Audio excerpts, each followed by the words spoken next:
तो स्वागत है आप सभी का हमारे चैनल की एक बिल्कुल ही नई वीडियो के अंदर। आज हम जिस मूवी के बारे में बात करने जा रहे हैं उस मूवी का नाम है वेनम द लास्ट डांस। और ये Venom the last dance movie Sony के स्पाइडरमैन यूनिवर्स की वेनम की तीसरी मूवी है जो कि दुनिया भर में आज ही रिलीज हुई है। और हाँ, वेनम 3 मूवी को लेकर सबसे खास बात यह है कि इस मूवी के अंदर हमें न सिर्फ कई सारे सिम्बियोट्स दिखे हैं बल्कि उन सारे सिम्बियोट्स के साथ साथ उनका गॉड यानी कि नल भी दिखाए। सो इसीलिए चलिए हम भी जल्दी से इस वीडियो को स्टार्ट करते हैं और वीडियो के अंदर venom the last dance movie की पूरी स्टोरी को एक्सप्लेन करते हैं ताकि जो भी लोग अब तक इस मूवी को नहीं देख पाए हैं वो सब लोग भी घर बैठे इस मूवी की स्टोरी को एंजॉय कर सकें। तो वीडियो काफी इंटरेस्टिंग है, इसलिए आप सब वीडियो को पूरे एंड तक जरूर देखना और वीडियो पसंद आए तो वीडियो को लाइक जरूर करना। और वीडियो को लाइक करने के साथ साथ आप सभी कमेंट्स के अंदर वेनम, नल या फिर वेनम 3 जैसे वर्ड्स जरूर लिखना। और ये सब इसीलिए ताकि हमें भी ये पता चल सके कि आप सबको वीडियो पसंद आई है। तो फिर आइए अब हम बिना किसी देरी के आज की इस कमाल की वीडियो को स्टार्ट करते हैं।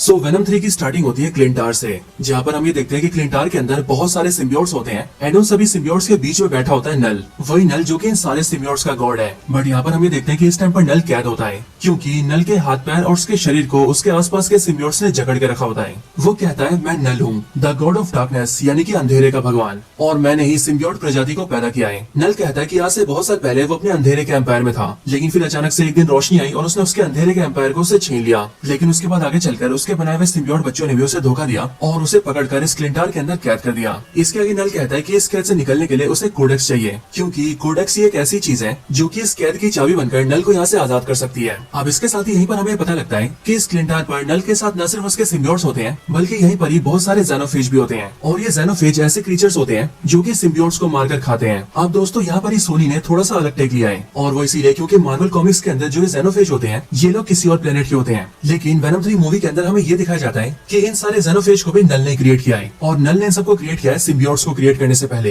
एंड इसीलिए यहाँ पर हम ये देखते हैं कि इन सारे ज़ेनोफेज का कलर भी ब्लैक कलर का होता है। और इसीलिए दोस्तों यहाँ पर हमें पता लगता है कि यहाँ से सालों पहले जब सिम्बियोट रेस नल के खिलाफ हो गई थी तब उन सब ने मिलकर तो नल को कैद कर दिया था, लेकिन ये ज़ेनोफेज स्पीशीज अभी भी नल की वफादार है। और इसके लिए यहाँ पर हम ये देखते हैं कि नल अपने सारे ज़ेनोफेज को ऑर्डर देता है कि वो यूनिवर्स के कोने कोने में फैल जाए और सभी प्लैनेट्स पर जा जाकर कोडेक्स को ढूंढे। और उन सभी ज़ेनोफेज को जैसे ही कोडेक्स मिले वैसे वो उस कोडेक्स को नल के लिए लेकर आए ताकि नल कोडेक्स की मदद से आजाद हो सके। और इसके लिए दोस्तों नल यहाँ पर कहता है कि एक बार जैसे उसे कोडेक्स मिल जाएगा वैसे वो यहाँ से आजाद हो जाएगा और फिर उसके बाद वो पूरे यूनिवर्स को डिस्ट्रॉय करके अपने डार्कनेस के एम्पायर को फिर से बनाएगा। और फिर ये बोलने के बाद ही नल अपने आसपास बहुत सारे पोर्टल्स खोल देता है और उन पोर्टल्स की मदद से सारे ज़ेनोफेज को यूनिवर्स के अलग अलग प्लैनेट्स पर भेज देता है ताकि वो सभी नल के लिए कोडेक्स ढूंढ सके। अब इसके बाद मूवी का इंट्रो आता है और इंट्रो के खत्म होने के बाद ही हम सीधा एडी ब्रॉक को देखते हैं। और एडी ब्रॉक इस टाइम पर उसी बार में बैठा होता है जिस बार में वो स्पाइडरमैन नो वे होम के अंदर था। और हमें पता लगता है कि ये सीन भी स्पाइडरमैन नो वे होम वाला ही सीन है। यहाँ पर हम ये देखते हैं कि एडी ब्रॉक एमसीयू हीरोज के बारे में जानने की कोशिश कर रहा होता है और इसके साथ ही वो बारटेंडर से ये भी सुनता है कि इस वाले यूनिवर्स के अंदर थैनोस नाम का कोई विलन आया था जिसने कि आधे यूनिवर्स को 5 सालों के लिए गायब कर दिया था। बट हालांकि इन सब के बाद ही हमें देखते हैं कि एडी ब्रॉक अपने वेनम सिम्बियोट के साथ अपने यूनिवर्स में वापस आने लगता है क्योंकि ऑफ कोर्स इसी टाइम पर डॉक्टर स्ट्रेंज अपना स्पेल कास्ट करते हैं और इसीलिए अगले पल एडी ब्रॉक और वेनम सिम्बियोट अपने यूनिवर्स में वापस आ जाते हैं। वापस आने के बाद भी एडी और वेनम ये देखते हैं कि वो लोग अपने यूनिवर्स के अंदर भी सेम उसी जगह पर है जिस जगह पर वो लोग एमसीयू की दुनिया में थे, यानी कि इस टाइम पर भी वो लोग मेक्सिको के उसी बार के अंदर होते हैं। और तो और उनके सामने का बारटेंडर भी बिल्कुल सेम होता है, बस फर्क सिर्फ इतना होता है कि इनके यूनिवर्स के बारटेंडर के बाल लंबे होते हैं। अब एडी ब्रॉक के यहाँ पर आते हैं हम ये देखते हैं कि वेनम एडी की बॉडी से अपने कई सारे हाथ बाहर निकालता है और एडी ब्रॉक के लिए ड्रिंक बनाकर उसे पिलाता है। लेकिन इसी टाइम पर बारटेंडर एडी को देखता है जिस वजह से वो ये नोटिस कर लेता है कि एडी की बॉडी के अंदर से बहुत सारे हाथ निकल रहे हैं। लेकिन फिर इसी टाइम पर एडी ब्रॉक उसी बार में लगे हुए एक टीवी को देखता है जिस टीवी के अंदर ये न्यूज चल रही होती है कि पैट्रिक मुलिगन नाम के एक डिटेक्टिव की मौत हो चुकी है और पुलिस को यह शक है कि पैट्रिक मुलिगन को एडी ब्रॉक ने मारा है। इसके लिए पुलिस एडी ब्रॉक को ढूंढ रही है, लेकिन एडी ब्रॉक इस टाइम पर गायब है। अब एडी ब्रॉक जैसे ये न्यूज सुनता है कि पुलिस वाले उसे पैट्रिक मुलिगन का हत्यारा समझ रहे हैं, वैसे ही वो समझ जाता है कि इस टाइम पर उसका सैन फ्रांसिस्को जाना खतरे से खाली नहीं है क्योंकि अगर वो वहाँ पर जाता है तो पुलिस उसे अरेस्ट कर लेगी और अगर ऐसा होता है तो वो अपनी बेगुनाही को साबित भी नहीं कर पाएगा। लेकिन फिर इसके बाद ही वेनम सिम्बियोट एडी से बोलता है कि अब आखिरकार एडी क्या करने वाला है, जिस पर एडी वेनम को बताता है कि असल में अब वो यहाँ से सीधा न्यूयॉर्क जाएगा क्योंकि वहाँ पर वो एक जज को जानता है और एडी को उस जज के कई सारे बुरे कामों के बारे में पता है और इसीलिए एडी उस जज से मदद लेगा और अपने आप को बेगुनाह साबित करेगा। अब एडी ब्रॉक जैसे इस बात को फाइनल करता है कि उसे न्यूयॉर्क जाना है वैसे ही वो उस बारटेंडर के पैसे देता है और पैसे देकर वहाँ से निकल जाता है। लेकिन दोस्तों इसी टाइम पर हम ये देखते हैं कि बारटेंडर को पैसे देने के लिए वेनम अपना हाथ निकालता है और उसके काउंटर के ऊपर पैसे रख देता है। लेकिन इसी टाइम पर हम ये देखते हैं कि वेनम ने जब काउंटर पर पैसे रखे होते हैं तब उसी टाइम पर पैसों के साथ साथ वेनम की बॉडी का एक छोटा सा टुकड़ा वहाँ पर रह जाता है और ये टुकड़ा भी बिल्कुल वैसे ही होता है जैसा टुकड़ा वेनम ने एमसीयू यूनिवर्स में छोड़ दिया था। अब एडी ब्रॉक बाहर से निकलकर बाहर चलने लगता है, लेकिन बाहर सड़क पर चलते हुए उसे कई सारे कुत्तों की आवाज आती है और इसीलिए उन सारे डॉग्स की आवाजों को सुनकर एडी ब्रॉक उसी जगह पर जाता है जहाँ पर वो सारे डॉग्स होते हैं। वहाँ पहुंचकर एडी और वेनम ये देखते हैं कि कुछ बुरे लोगों ने बहुत सारे डॉग्स को पिंजरों में कैद कर रखा है और शायद से वो सब लोग मिलकर इन सारे डॉग्स को बेचना चाहते हैं और इसीलिए एडी और वेनम ये डिसाइड करते हैं कि वो लोग इन सारे पिंजरों को खोलकर डॉग्स को आजाद कर देंगे। लेकिन उनके ऐसा कुछ करने से पहले वहाँ पर 3 लोग आ जाते हैं और ये तीनों वही लोग होते हैं जिन्होंने इन सारे डॉग्स को यहाँ पर कैद किया होता है। यहाँ पर एडी इन सबको जाने के लिए कहता है और वो उन तीनों से कहता है कि अगर वो लोग इन सब कुत्तों को जाने दें और चुपचाप यहाँ से निकल जाएं तो वो किसी को भी कुछ नहीं करेगा। लेकिन हम ये देखते हैं कि वो तीनों एडी की बात नहीं मानते और वो लोग एडी पर हमला कर देते हैं और उस पर गोलियां चलाते हैं, जिसके रिस्पॉन्स में वेनम सिम्बियोट बाहर आता है और एडी ब्रॉक इस मूवी में पहली बार वेनम बनता है। और फिर वेनम बनते ही वो सबसे पहले सारे डॉग्स को आजाद करता है एंड देन उन तीनों विलन्स को पकड़कर वेनम उनके सर को खा जाता है। अब इन सब के बाद एडी फिर से अपने ह्यूमन फॉर्म में आ जाता है और उन सभी डॉग्स को आजाद करवा के वो वहाँ से निकल जाता है और अपने रास्ते में आगे की तरफ बढ़ने लगता है। लेकिन इसी टाइम पर हम ये नोटिस करते हैं कि एडी के पीछे वाली बिल्डिंग पर एक जेनोफेज आ जाता है, यानी कि वही जेनोफेज जिसे नल ले भेजा है। बट एडी ब्रॉक उस जेनोफेज को देखता नहीं है एंड वो अपने रास्ते पर चलता रहता है। अब इसी की दूसरी तरफ हम ये देखते हैं कि यहाँ से बहुत दूर एक आदमी बैठा है जो कि इस टाइम पर एडी ब्रॉक पर नजर रख रहा है और एडी ब्रॉक इस टाइम पर जिस रोड पर चल रहा है उस रोड के सीसीटीवी कैमरास एडी ब्रॉक की फुटेज कवर कर रहे हैं और इन्हीं सारे फुटेज के जरिए वो अनजान आदमी एडी ब्रॉक को देख रहा है। अब यहाँ पर हमें इस आदमी का फेस नहीं दिखाया जाता है, लेकिन ये आदमी यहाँ पर कहता है कि एडी ब्रॉक अब बाहर आ चुका है और इसीलिए अब इसे पकड़ने का वक्त आ गया है। और फिर इसके लिए ये अनजान आदमी जनरल रेक्स को फोन करता है एंड उससे कहता है कि वो एडी को पकड़ ले। और यहाँ पर इसकी बातों से हमें पता लग जाता है कि ये बंदा चाहे जो भी है लेकिन ये एडी ब्रॉक और वेनम दोनों के बारे में जानता है। अब इसके बाद हम सीधा जनरल रेक्स को देखते हैं जो कि इन्फॉर्मेशन मिलते ही अपनी टीम के साथ सीधा उसी बार के अंदर जाता है जहाँ पर एडी और वेनम थे। यहाँ पर पहुंचकर वो उस बारटेंडर से इन्फॉर्मेशन लेता है जिस पर वो बारटेंडर जनरल रेक्स को बताता है कि अभी जो आदमी आया था उसके बहुत सारे हाथ थे और वो अपने हाथों को बहुत ही लंबा करके कुछ भी पकड़ रहा था। अब ये बात सुनकर ही जनरल रेक्स अपनी टीम से कहता है कि वो लोग उस बारटेंडर को बेहोश करके अपने साथ ले चले, जिसके लिए टीम ऐसे करती है और वो उसे बेहोश करके अपनी गाड़ी में डाल देती है। लेकिन हाँ, इसके साथ ही जनरल रेक्स वेनम सिम्बियोट की बॉडी के उस छोटे से पार्ट को भी उठा लेता है जो कि वेनम की बॉडी से निकलकर काउंटर पर रह गया था। अब इसके बाद सीन शिफ्ट होता है और हम सीधा एक लेडी से मिलते हैं। अब इस लेडी का नाम होता है डॉक्टर पेन एंड हमें पता लगता है कि ये डॉक्टर पेन बेसिकली एरिया 51 के अंदर रिसर्च का काम करती है। अब दोस्तों जो भी लोग नहीं जानते उन सबको मैं बता दूं कि बेसिकली एरिया 51 नाम की जगह यूएसए में सच में एग्जिस्ट करती है और इस जगह को लेकर ऐसा कहा जाता है कि यहाँ पर एलियंस और एलियंस से जुड़ी हुई चीजों पर रिसर्च की जाती है एंड हमें इस मूवी के अंदर भी ऐसे ही दिखाया जाता है। हम डॉक्टर पेन को देखते हैं जो कि एरिया 51 में अपना काम करने जाती है और वहाँ पर आकर हमें पता लगता है कि बेसिकली अर्थ पर जितने भी सिम्बियोट्स मौजूद थे उन सारे सिम्बियोट्स को पकड़कर यहीं पर रखा गया है। लेकिन इसके कुछ टाइम बाद ही यहाँ पर डॉक्टर पेन से मिलने के लिए जनरल रेक्स आता है, जिसके बाद हमें पता लगता है कि जो जनरल रेक्स है वो भी असल में एरिया 51 के लिए काम करता है। यहाँ पर जनरल रेक्स ने बार के अंदर से वेनम की बॉडी के जिस छोटे से टुकड़े को पकड़ा होता है वो उसे भी डॉक्टर पेन को दे देता है ताकि वो उस पर रिसर्च कर सके। लेकिन फिर कुछ टाइम बाद डॉक्टर पेन जनरल रेक्स को लेकर सीधा एक रूम के पास जाती है और वहाँ रूम के अंदर के एक बंदे को देखने लगती है। हम ये नोटिस करते हैं कि उस रूम के अंदर पैट्रिक मुलिगन है जो कि इस टाइम पर जिंदा है और एरिया 51 की कैद में है। यहाँ पर डॉक्टर पेन और जनरल आपस में बात करते हुए कहते हैं कि जब हमें मिला था तब उस टाइम पर ये मरा हुआ था और इसके लिए हमने एक सिम्बियोट से इसका बॉन्ड करवाया जिस वजह से अब ये जिंदा हो चुका है। एंड फिर यहीं से दोस्तों हमें पता लगता है कि सोनी के स्पाइडरमैन यूनिवर्स के अंदर कोई सिम्बियोट किसी मरे हुए को भी जिंदा कर सकता है। अब इसके बाद ही हमें नोटिस करते हैं कि पैट्रिक मुलिगन एकदम से खड़ा हो जाता है और वो रूम के शीशे के पास आता है एंड वो डॉक्टर पेन और जनरल से बात करते हुए उनसे कहता है कि तुम सबके ऊपर बहुत ही बड़ा खतरा आने वाला है। इसके बाद ही हमें पता लगता है कि असल में पैट्रिक मुलिगन जो भी बोल रहा है वो असलियत में उसके सिम्बियोट के शब्द है, जिसका मतलब इस टाइम पर पैट्रिक मुलिगन नहीं बल्कि उसका सिम्बियोट उनसे बातें कर रहा है। यहाँ पर पैट्रिक मुलिगन के अंदर का सिम्बियोट जनरल और डॉक्टर पेन को नल के बारे में बताता है और इस सिम्बियोट को भी नल के बारे में इसीलिए पता है क्योंकि सोनी के स्पाइडरमैन यूनिवर्स के सारे सिम्बियोट्स हाइव माइंड से कनेक्टेड है। वो सिम्बियोट उन्हें बताता है कि जिसने उन सबको क्रिएट किया है उसका नाम नल है और वो अंधेरे का भगवान है। लेकिन आज से बहुत साल पहले उन सारे सिम्बियोट्स ने मिलकर नल को कैद कर दिया था, पर अब नल आजाद होना चाहता है और इसीलिए वो कोडेक्स को हासिल करना चाहता है ताकि कोडेक्स से वो खुद को आजाद कर ले। अब इसके बाद सीन शिफ्ट होता है और हम सीधा एडी को देखते हैं। हम ये देखते हैं कि एडी ब्रॉक वेनम सिम्बियोट बनकर एक प्लेन से चिपक गया है और वो उसी प्लेन के जरिए हवा में उड़ के न्यूयॉर्क आ रहा है। लेकिन इसके अगले पल एक जेनोफेज वेनम को ट्रेस करता हुआ उसी प्लेन के ऊपर आ जाता है, जिसके बाद उसी प्लेन पर वेनम और जेनोफेज की फाइट होती है और हम यहाँ पर ये देखते हैं कि जेनोफेज को वेनम की बॉडी के अंदर कोडेक्स दिख रहा होता है जो कोडेक्स वेनम के गले पर होता है। लेकिन यहाँ पर वेनम किसी तरह से जेनोफेज को चकमा देता है और वो प्लेन से कूदकर एक पैराशूट खोलता है और एडी को बचा लेता है। नीचे आकर एडी ब्रॉक वेनम से पूछता है कि आखिर वो क्रीचर कौन था और आखिरकार वो उन पर हमला क्यों कर रहा था। इसका जवाब देते हुए वेनम एडी को बताता है कि असल में वो एक जेनोफेज था और वो यहाँ पर उनसे उनका कोडेक्स लेने आया था। अब वेनम की बातें सुनकर एडी को कुछ भी समझ नहीं आता है, इसीलिए एडी उससे कहता है कि आखिरकार ये सब क्या चल रहा है, जो सुनकर वेनम एडी को सब कुछ शुरुआत से बताता है। वेनम एडी को बताता है कि असल में उन सभी सिम्बियोट्स को एक गॉड ने क्रिएट किया है जिस गॉड का नाम है नल। लेकिन उसी नल ने सभी सिम्बियोट्स को क्रिएट करने के साथ साथ सारे जेनोफेज को भी क्रिएट किया है, यानी कि वही क्रीचर जो कि उन पर हमला करने आया था। लेकिन आज से बहुत साल पहले सारे सिम्बियोट्स से मिलकर नल को क्लिंटार के अंदर कैद कर दिया था, पर अब नल आजाद होना चाहता है और आजाद होने के लिए उसे कोडेक्स चाहिए। अब इसके बाद कोडेक्स के बारे में बताते हुए वेनम सिम्बियोट एडी से कहता है कि एक सिम्बियोट के अंदर अपने होस्ट को फिर से जिंदा करने की पावर्स होती है और इसीलिए मान लो अगर किसी सिम्बियोट का होस्ट मर गया तो वो सिम्बियोट अपने होस्ट को फिर से जिंदा कर सकता है। लेकिन जैसे कोई सिम्बियोट अपने होस्ट को फिर से जिंदा करता है वैसे उसके और उसके होस्ट की बॉडी के अंदर एक एनर्जी डेवलप हो जाती है और वही एनर्जी असल में कोडेक्स है और यही कोडेक्स नल को चाहिए जिससे कि वो खुद को क्लिंटर नाम की जेल से आजाद कर सके। अब वेनम की बात सुनकर एडी उससे कहता है कि अच्छा है कि हमारे पास तो कोई कोडेक्स नहीं है क्योंकि मैं तो कभी नहीं मरा हूं। पर ये सुनते ही वेनम एडी से कहता है कि तुम एक बार मर चुके हो और फिर इसके बाद ही हमें एक पुराना सीन दिखा जाता है जो सीन वेनम 1 मूवी का होता है एंड यहाँ पर हम ये देखते हैं कि एडी ब्रॉक की मौत हो जाती है, जिसके बाद वेनम सिम्बियोट एडी को फिर से जिंदा करता है एंड अब इसी वजह से वेनम सिम्बियोट और एडी की बॉडी के अंदर कोडेक्स आ चुका है। लेकिन यहीं पर ही वेनम एडी से ये भी कहता है कि ज़ेनोफेज को कोडेक्स सिर्फ तभी दिखाई देता है जब वो एडी ब्रॉक को पूरी तरह से वेनम में ट्रांसफॉर्म करता है, क्योंकि जैसे एडी ब्रॉक पूरी तरह से वेनम बनता है वैसे उसके गले में जो कोडेक्स है वो पूरी तरह से चमकने लगता है और ज़ेनोफेज को कोडेक्स से सिग्नल मिलने लगता है, जिस वजह से ज़ेनोफेज बहुत दूर से भी कोडेक्स को ढूंढकर वहाँ पर आ जाता है। और इसके लिए वेनम एडी से कहता है कि जब तक हमारे पास ज़ेनोफेज का खतरा है तब तक वो एडी को पूरी तरह से ट्रांसफॉर्म नहीं करेगा, क्योंकि अगर ऐसा हुआ तो ज़ेनोफेज उसे ढूंढकर वहाँ पर आ जाएगी और फिर वो एडी और वेनम दोनों को मारकर कोडेक्स को लेकर सीधा नल को दे देगी, जिसके बाद वो दोनों तो मरेंगे ही बल्कि नल भी आजाद हो जाएगा। अब इसके बाद एडी और वेनम आगे बढ़ते हैं और थोड़ा आगे आते उन्हें घोड़ा दिखता है, जिसके बाद ही वो दोनों डिसाइड करते हैं कि वेनम घोड़े से बॉन्ड होगा ताकि वो एडी को जल्दी से वहाँ से ले जा सके। इसके लिए वेनम घोड़े से बॉन्ड होता है और वेनमाइज्ड हॉर्स बनके जल्दी से एडी को वहाँ से ले जाने लगता है। लेकिन चलते चलते जैसे वो लोग नदी के पास पहुंचते हैं वैसे हम ये देखते हैं कि जनरल रेक्स और उसकी टीम एडी को ढूंढ लेती है और उसे ढूंढते ही उस पर अटैक भी कर देती है। लेकिन यहाँ पर वेनम एडी को बचाने की पूरी कोशिश करता है, जिसके लिए वो एक फ्रॉग से भी बॉन्ड होता है और एक फिश से भी बॉन्ड होता है। लेकिन जब वेनम के पास कोई भी चारा नहीं बचता तब वो एडी से प्रॉपर्ली बॉन्ड हो जाता है और उसके ऐसा होते हम ये देखते हैं कि ज़ेनोफेज वेनम को ट्रैक कर लेती है और वो बहुत तेजी से वेनम के पास आ जाती है। लेकिन ज़ेनोफेज के वहाँ पर आते ही जनरल रेक्स की जो टीम होती है वो उससे डर जाती है और वो ज़ेनोफेज पर फायरिंग करने लगती है। लेकिन इसी मौके का फायदा उठाकर वेनम जल्दी से एडी की बॉडी में घुस जाता है और एडी ब्रॉक को वहाँ से निकाल लेता है, जिसके बाद ही एडी ब्रॉक और वेनम जनरल रेक्स और ज़ेनोफेज दोनों से बच जाते हैं। इसके बाद ही एडी जंगल में आगे बढ़ने लगता है और वो जैसे थोड़ा आगे जाता है वैसे वो एक आदमी से मिलता है, जिस आदमी का नाम होता है मार्टिन। और मार्टिन यहाँ पर अपनी फैमिली के साथ होता है, जिसकी फैमिली में उसकी वाइफ और 2 बच्चे भी होते हैं। यहाँ पर मार्टिन एडी को अपने साथ खाना खिलाता है और पूछे जाने पर मार्टिन एडी को ही बताता है कि वो असल में एरिया 51 के पास जा रहा है, क्योंकि उसने ये सुना है कि वहाँ पर एलियंस होते हैं और उसका हमेशा से ये सपना रहा है कि वो एलियंस को देखे एंड इसीलिए वो अपनी फैमिली को लेकर वहाँ पर एलियंस देखने जा रहा है। हाँ, मार्टिन की बातें सुनकर एडी को ये समझ में आ जाता है कि मार्टिन काफी भोला भाला और अच्छा इंसान है और इसके लिए एडी मार्टिन से हेल्प मांगता है एंड उससे कहता है कि मार्टिन उसे अपने साथ न्यूयॉर्क सिटी तक छोड़ दे, जिसके लिए मार्टिन मान जाता है और वो एडी को अपनी गाड़ी में बिठाकर उसे न्यूयॉर्क तक छोड़ देता है। जिसके बाद ही मार्टिन अपनी फैमिली को लेकर एरिया 51 के लिए निकल जाता है। यहाँ पर आने के बाद ही एडी ब्रॉक छुपने के लिए अपने कपड़े बदलता है और सीधा एक कसिनो में चला जाता है। लेकिन उसी कसिनो के अंदर वो मिसेस चैन से मिलता है, जिसके बाद ही मिसेस चैन एडी को देखकर बहुत खुश होती है एंड वो उसे अपने साथ अपने घर ले जाती है। यहाँ पर मिसेस चैन काफी खुश होती है और इसीलिए वो एडी के सामने डांस करती है एंड वो एडी से कहती है कि वो भी डांस करे, जिस पर हम ये देखते हैं कि एडी तो मना कर देता है, लेकिन वेनम एक्साइटमेंट में आकर डांस करने लगता है और वो एडी को प्रॉपर्ली वेनम में ट्रांसफॉर्म कर देता है। बट जैसे ऐसा होता है वैसे ज़ेनोफेज उसे ट्रैक करते हुए वहाँ पर आ जाती है, बट ज़ेनोफेज को देखकर वेनम फिर से एडी की बॉडी में घुस जाता है, जिसके बाद ही ज़ेनोफेज उसे ट्रैक नहीं कर पाती है एंड वो चुपचाप वहाँ से चली जाती है। लेकिन ज़ेनोफेज के वहाँ से जाने के बाद ही हम ये देखते हैं कि जनरल रेक्स और उसकी टीम भी वहाँ पर आ जाती है, क्योंकि उन्होंने भी एडी ब्रॉक को ढूंढ लिया था और इसीलिए वहाँ पर आने के बाद ही वो लोग एडी ब्रॉक को बेहोश कर देते हैं और एक डिवाइस का यूज करके उसकी बॉडी से वेनम को बाहर निकालकर उसे कंटेनर में कैद कर देते हैं और फिर वो लोग एडी ब्रॉक और वेनम दोनों को लेकर सीधा एरिया 51 के लैब में आ जाते हैं। इधर एडी ब्रॉक को जैसे होश आता है वैसे वो देखता है कि वो एरिया 51 के लैब के अंदर है, लेकिन जैसे उसे होश आता है वैसे हम ये देखते हैं कि जनरल रेक्स सीधा एडी के पास आता है और वो एडी को शूट कर देता है ताकि एडी की जान चली जाए। लेकिन इसी लैब के अंदर जो डॉक्टर पेन की असिस्टेंट होती है, जिसका नाम डॉक्टर सैडी होता है, उसने असल में वेनम के कंटेनर को खोल दिया होता है, जिस वजह से वेनम सिम्बियोट उसकी बॉडी से होता हुआ सीधा एडी की बॉडी में घुस जाता है और जैसे ऐसा होता है वैसे एडी ब्रॉक की जान बच जाती है और वो प्रॉपर्ली वेनम बन जाता है। लेकिन उसके वेनम बनते ही ज़ेनोफेज उसे ट्रैक कर लेती है और वो भी सीधा उस लैब के अंदर घुस जाती है और लैब के अंदर आते ही वो पूरे लैब को डिस्ट्रॉय करने लगती है और बारी बारी करके जनरल रेक्स के सारे आदमियों को भी मारने लगती है। अब ये देखकर डॉक्टर पेन की जो असिस्टेंट होती है यानी कि डॉक्टर सैडी, वो बारी बारी करके सारे सिम्बियोट्स के कंटेनर को भी खोल देती है ताकि सारे सिम्बियोट्स मिलकर वेनम की हेल्प कर सके और वो सब मिलकर ज़ेनोफेज को हरा सके। और इसीलिए जैसे सारे सिम्बियोट्स अपने कंटेनर से बाहर निकलते हैं वैसे वो अपने आसपास के लोगों से बॉन्ड होते हैं और ज़ेनोफेज का मुकाबला करने लगते हैं। बट यहाँ पर हम ये देखते हैं कि ज़ेनोफेज इन सारे सिम्बियोट्स से काफी पावरफुल होती है और इसीलिए वो इनमें से कुछ सिम्बियोट्स को पकड़ करते उन्हें खा भी जाती है। लेकिन वेनम इस बात का फायदा उठाता है और वो जल्दी से एडी की बॉडी में आ जाता है, जिससे कि ज़ेनोफेज वेनम को ट्रैक नहीं कर पाती है और फिर अगले पल एडी ब्रॉक उस लैब से बाहर निकल जाता है और बाहर खुले इलाके में आ जाता है। लेकिन बाहर आने के बाद ही एडी ये नोटिस करता है कि वहाँ पर मार्टिन और उसकी फैमिली भी आई हुई है। लेकिन अब क्योंकि ज़ेनोफेज की वजह से मार्टिन और उसकी फैमिली को नुकसान हो सकता था, इसीलिए एडी जल्दी से उनके पास जाता है और वो उन सबको सेफली वहाँ से बाहर निकाल देता है। इसके साथ ही दूसरी साइड हम ये देखते हैं कि अब सारे सिम्बियोट्स मिलकर ज़ेनोफेज पर भारी पड़ने लगते हैं। लेकिन जैसे ऐसा होता है वैसे ज़ेनोफेज बहुत जोर से स्क्रीम करने लगती है एंड वो चिल्लाकर अपने दूसरे साथियों को सिग्नल दे देती है, जिससे कि हम ये देखते हैं कि उसके आसपास बहुत सारे पोर्टल्स खुलते हैं एंड वहाँ पर और भी 4-5 ज़ेनोफेज आ जाते हैं और फिर इसीलिए ये सब देखकर एडी ब्रॉक वेनम बनता है और वो भी सारे सिम्बियोट्स के साथ मिलकर सभी ज़ेनोफेज से फाइट करने लगता है। लेकिन अब क्योंकि इतने सारे ज़ेनोफेज सिम्बियोट्स पर बहुत भारी थे, इसीलिए सिम्बियोट्स की हार होने लगती है और सिर्फ यही नहीं बल्कि वेनम और एडी ब्रॉक भी बहुत ज्यादा घायल हो जाते हैं। और फिर इसके लिए वेनम सिम्बियोट एडी ब्रॉक को थोड़ा दूर लेकर आता है एंड वो एडी से कहता है कि अब उसके पास इन सारे ज़ेनोफेज को हराने का सिर्फ एक ही तरीका है और इसके लिए उसे और एडी को साथ मिलकर ज़ेनोफेजेस का सामना करना होगा। जिसके बाद ही हम ये देखते हैं कि एडी ब्रॉक एक बार फिर से वेनम बनता है और सभी ज़ेनोफेज के पास आने लगता है, जो देखकर सारे ज़ेनोफेज भी वेनम को घेर लेते हैं। लेकिन फिर इसके बाद ही वेनम अपने कई सारे टेंटिकल्स निकालता है और उन सारे ज़ेनोफेज को भी खुद से बॉन्ड करने लगता है, यानी कि वो उन सबको भी खुद में मिला लेता है। और फिर ऐसा करने के बाद ही वेनम पास की एक ऐसी जगह पर आ जाता है जहाँ पर बहुत ही पावरफुल एसिड रखा होता है और वो ऐसा एसिड होता है जो कि कुछ भी खत्म कर सकता है। और यहाँ पर वेनम का प्लान होता है कि अब वो इन सारे ज़ेनोफेज को उसी एसिड से मार दे। और इसीलिए वेनम जैसे उन सबको लेकर एसिड के पास जाता है, वैसे वहाँ पहुंचने के ठीक पहले वो एडी ब्रॉक अपनी बॉडी से निकालकर दूर कर देता है ताकि वो एडी की जान बचा सके। एंड फिर उसके बाद ही वेनम सारे जेनोफेजेस को लेकर एसिड के नीचे आ जाता है, जिसके बाद ही उस खतरनाक एसिड की वजह से वो सारे जेनोफेज धीरे धीरे करके खत्म हो जाते हैं। लेकिन उन सबके साथ साथ वेनम सिम्बियोट भी मारा जाता है, पर इस तरह से अपने मरने के साथ साथ वेनम सिम्बियोट सारे जेनोफेजेस को भी खत्म कर देता है। और वेनम के साथ साथ एडी ब्रॉक भी बहुत सारी इंजरीज की वजह से बेहोश हो जाता है। लेकिन फिर इसके साथ ही हम ये भी देखते हैं कि जो डॉक्टर पेन होती है वो एक कंटेनर से एक सिम्बियोट को निकालती है, एंड वो सिम्बियोट और कोई नहीं बल्कि स्कॉन सिम्बियोट होती है। एंड इसीलिए डॉक्टर पेन स्कॉन सिम्बियोट से बॉन्ड होकर स्कॉन बनती है और अपने असिस्टेंट को लेकर वहाँ से निकल जाती है। इसके बाद जब एडी ब्रॉक की आंखें खुलती है तब वो ये देखता है कि वो इस टाइम पर एक हॉस्पिटल के अंदर है। यहाँ पर एडी ब्रॉक से मिलने के लिए यूएस मिलिट्री का एक सीनियर ऑफिसर आता है और वो यहाँ पर आकर एडी को थैंक यू बोलते हुए उससे कहता है कि एडी ब्रॉक ने जेनोफेज नाम के उन सारे एलियन क्रीचर से हम लोगों को बचाया है और एडी एंड उसके वेनम सिम्बियोट की वजह से ही एक बहुत बड़ी अनहोनी होने से बच गई है। और इसीलिए वो ऑफिसर एडी को उसके सारे चार्जेस से फ्री कर देता है। एंड वो एडी से कहता है कि अब से एडी ब्रॉक अपनी लाइफ को आराम से जी सकता है। अब इसके अगले सीन में हम ये देखते हैं कि एडी ब्रॉक अपनी लाइफ को नॉर्मली जीने लगता है, लेकिन एडी को अपने वेनम सिम्बियोट की बहुत याद आती है। लेकिन फिर इसके साथ ही ये मूवी खत्म हो जाती है। अब दोस्तों मूवी के खत्म होने के बाद इस मूवी के अंदर दो पोस्ट क्रेडिट सीन्स आते हैं, जिनमें से पहले सीन के अंदर हम नल को देखते हैं। इस सीन में हमें नल का प्रॉपर फेस दिखाया जाता है और यहाँ पर नल कहता है कि अब मैं पूरे यूनिवर्स को डिस्ट्रॉय करके रख दूंगा। सो इसीलिए इस वाले सीन से हमें पता लगता है कि गॉड ऑफ सिम्बियोट्स नल को मूवीज के अंदर आगे भी यूज किया जाएगा। बाकी इसके साथ ही बात करें दूसरे सीन के बारे में, तो इस दूसरे वाले सीन के अंदर हमें वही बारटेंडर दिखता है जिसे जनरल रेक्स पकड़ के एरिया 51 में लाया था। यहाँ पर हम ये देखते हैं कि बारटेंडर एरिया 51 के बाहर खड़ा होता है और वो ये देख रहा होता है कि आसपास की सारी चीजें डिस्ट्रॉय हो चुकी है और इसीलिए उसे समझ में नहीं आ रहा होता है कि आखिरकार यहाँ पर क्या हुआ है। लेकिन फिर यहीं पर ही हम ये भी देखते हैं कि उस बारटेंडर के थोड़ा दूरी पर ही वेनम सिम्बियोट की बॉडी का वही टुकड़ा होता है जिसे जनरल रेक्स ने बारटेंडर के बाहर से पकड़ा था। लेकिन ये सीन भी यहीं पर खत्म हो जाता है। सो दोस्तों ये वाला सीन बेसिकली हमें बताता है कि सोनी के स्पाइडरमैन यूनिवर्स के अंदर वेनम अभी भी जिंदा है, क्योंकि वेनम की बॉडी का जो छोटा सा टुकड़ा बच गया है वही आगे चलकर यहाँ का वेनम बनेगा और शायद से हो सकता है कि वो सबसे पहले बारटेंडर के साथ ही बॉन्ड हो। लेकिन अब एक्चुअल में होता क्या है ये सब तो हमें आगे पता लगेगा।